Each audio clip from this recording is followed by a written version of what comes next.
Timu zote za Tanzania zimefuzu katika hatua ya makundi.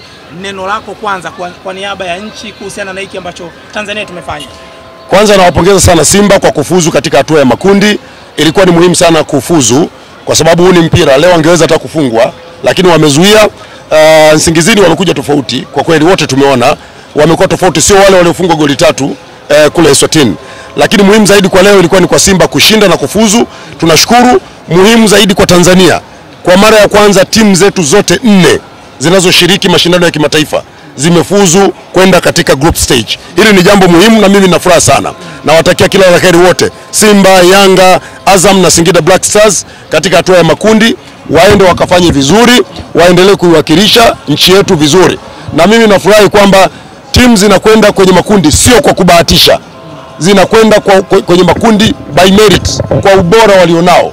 Na hiki ni kitu muhimu sana. Kwa tuna uhakika kwamba nchi yetu inaweza kufikia ile ndoto tuliyojiwekea kwamba timu zetu ziende zikacheze finali, iwe klabu bingwa au shirikisho. Kiongozi wewe ni mtu wa michezo. Kwa namna ambavyo Simba imecheza leo, pengine wapinzani waliwastadi vizuri Simba katika mchezo wa awali, kitu ambacho kimesababisha kumalizika kwa sare katika huu mchezo.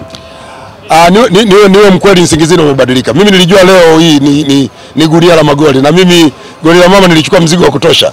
Kwa sababu nilijua leo Simba watafunga magoli mengi, lakini nadhani mwalimu wa Nsingizini amekuja na plani nzuri, amezuia Simba wasifunge, amefanikiwa. Na bahati nzuri ni kwamba Simba walikuwa tayari wana mtaji wa magoli. Walishashinda magoli mengi ugenini, imekuwa rahisi kwao kukata tiketi. Na kwa namna hiyo leo kibegi cha mama kinarudi bila hata noti kutikiswa. Tena kimeshatua Ikulu tayari. Kibegi cha mama kimeshatua Ikulu tayari. Kwa kumalizia tu, timu yetu ya taifa ya ngumi imerudi na medali 17 katika historia ya michezo ya taifa hili. Neno lipo naweza ukasema, kwa sababu umetoka katika michuano ya ngumi barani Afrika, faru weusi kwa mara ya kwanza, medali 17 kwa upande wa timu ya taifa. Kwa kweli limekuwa jambo zuri sana, na niwapongeze sana timu zote, wachezaji wote wa ngumi waliokwenda Nairobi Kenya wamefanya vizuri.